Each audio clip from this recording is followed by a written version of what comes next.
Taste the Daily. Cuddalore மாவட்டம் சேத்தியாத்தோப்பு அருகே குரங்கு தொல்லை அதிகரித்திருப்பதால் அப்பகுதி மக்கள் கடும் சிரமத்திற்கு உள்ளாகி வருகின்றனர். சாத்தமங்கலம் நகராமலை திருப்பகுதியில் நூற்றுக்கணக்கான குரங்குகள் காணப்படுகிறது. வீடுகளுக்கு உள்ளே குரங்குகள் நுழைந்து பொருட்களை சேதப்படுத்தி வருவதுடன் தெருவில் நடமாடும் பெரியவர்கள் சிறுவர்கள் கால்நடைகளை கடித்து வருகிறது. இதனால் குரங்குகளை அப்பகுதியில் இருந்து அப்புறப்படுத்த வேண்டும் என விடியாத ஸ்டாலின் அரசின் மாவட்ட நிர்வாகம் மற்றும் வனத்துறையிடம் தெரிவித்தும் இதுவரை எவ்வித நடவடிக்கையும் எடுக்கவில்லை என அப்பகுதி மக்கள் வேதனை தெரிவித்துள்ளனர்.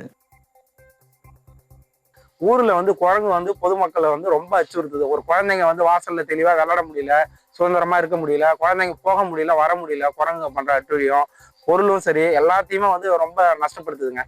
அதனால அரசாங்கம் இந்த குரங்குகளை பிடிக்கிறதுக்கு ஃபாரஸ்ட் டிபார்ட்மெண்ட் மூலமா ஏதாவது ஒரு உதவி செய்யணும்னு கேட்டுக்கிறாங்க.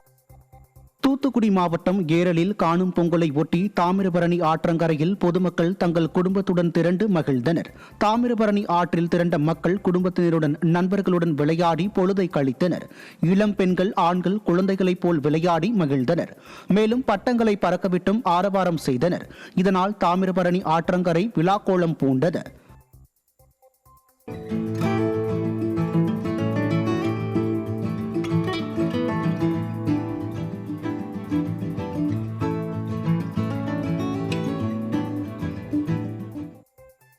திருவள்ளூர் மாவட்டம் திருத்தணி சுப்பிரமணிய சுவாமி திருக்கோயிலில் பொங்கல் தொடர் விடுமுறையை ஒட்டி ஏராளமான பக்தர்கள் வருகை தந்ததால் கடும் போக்குவரத்து நெரிசல் ஏற்பட்டது.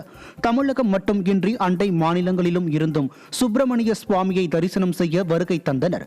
இதுகுறித்து முன்கூட்டியே தெரிந்தும் போதிய போக்குவரத்து காவலர்கள் பணி அமர்த்தப்படாததால் மலைக்கோவில் முதல் மலை அடிவாரம் வரை சுமார் 2 கிலோமீட்டர் தூரம் கடும் போக்குவரத்து நெரிசலில் சிக்கி வாகன போட்டிகள் தவித்தனர்.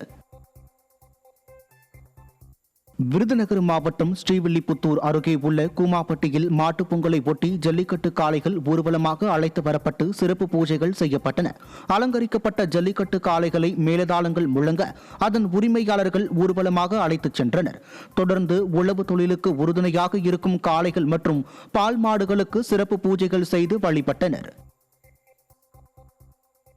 கடலூர் உழவர் சந்தையில் மஞ்சள் விற்பனை மந்தம் அடைந்ததால் விவசாயிகள் மற்றும் வியாபாரிகள் வேதனை அடைந்தனர். பொங்கல் பண்டிகை என்று மக்கள் பொங்கல் பானைகளில் மஞ்சள் இஞ்சி கொத்துக்களை கட்டி வழிபடுவது வழக்கமாக உள்ளது. இந்நிலையில் இந்த வருடம் மக்கள் மஞ்சள் கொத்துக்களை வாங்க ஆர்வம் காட்டாததால் கடும் நஷ்டத்தை சந்தித்துள்ளதாக வியாபாரிகள் தெரிவித்துள்ளனர். பொங்கல் தொகுப்புடன் மஞ்சள் கொத்துக்களையும் வழங்க வேண்டும் என விவசாயிகள் கோரிக்கை விடுத்திருந்த நிலையில் விடியாத திமுக அரசு அதனை புறக்கணித்துள்ளது. தமிழ்நாட்டின் பல்வேறு பகுதிகளில் நிலவிய கடும் பனிமூட்டம் காரணமாக பொதுமக்களின் இயல்பு வாழ்க்கை பாதிக்கப்பட்டது. கடலூர் மாவட்டம் சேத்தியாத்தோப்பு, காட்டுமன்னார் கோவில் உள்ளிட்ட பகுதிகளிலும், தஞ்சாவூர் மாவட்டம் கும்பகோணம், நீலகிரி மாவட்டம் உதகை, வேலூர் மாவட்டம் காட்பாடி மற்றும் அதனை சுற்றியுள்ள பகுதிகளில் நிலவிய பனிமூட்டத்தால் பகலிலும் வாகன ஓட்டிகள் விளக்குகளை ஒளிரவிட்டபடி பயணித்தனர். மேலும் மக்கள் வீட்டை விட்டு வெளியேற இயலாமல் அவதியடைந்தனர்.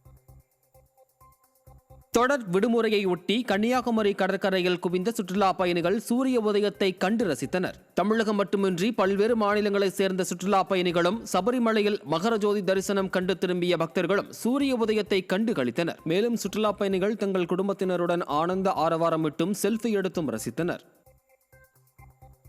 மாட்டுப் பொங்கலை ஒட்டி கடலூர் மாவட்டம் புவனகிரி, சேத்தியாத்தோப்பு மற்றும் சுற்றுவட்டார பகுதிகளில் இறைச்சி கடைகளில் காலை முதலே அசைவ பிரியர்கள் குவிந்தனர்.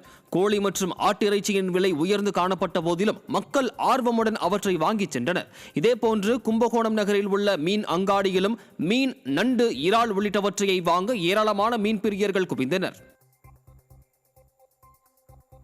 ராமநாதபுரம் மாவட்டம் தனுஷ்கோடி அருகே காரைக்கால் மீனவர்கள் மீன் பிடிப்பதற்கு எதிர்ப்பு தெரிவித்து அவர்களை ராமேஸ்வரம் மீனவர்கள் சிறைப்பிடித்ததால் பரபரப்பான சூழல் ஏற்பட்டது.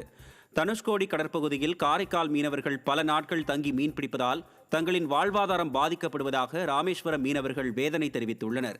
இப்பிரச்சினைக்கு உரிய நடவடிக்கை எடுக்க வேண்டும் என ஸ்டாலின் அரசுக்கு மீனவர்கள் கோரிக்கை விடுத்துள்ளனர். அவங்க 7 நாளும் கடல்ல கிடக்கிறது. ஆனா நாங்க வாரத்துல 3 நாட்கள் 2 நாட்கள் தான் மீன் பிடிக்க போறோம். இந்த பகுதியில் உள்ள நாட்டுப்படகு மீனவருடைய வாழ்வாதாரமே முற்றிலும் அழிக்கப்பட்டுருச்சு. அதனால அரசு செய்ய வேண்டிய அந்த வேலையை மீனவர்களாகி நாங்க செஞ்சிருக்கோம். இதனுடைய நோக்கம் அந்த மீனவர்களை ஏதாவது செய்யணும் அப்படி சொல்ற நோக்கம் கிடையாது. இந்த பகுதியில சுத்தமா அவங்க வரக்கூடாது.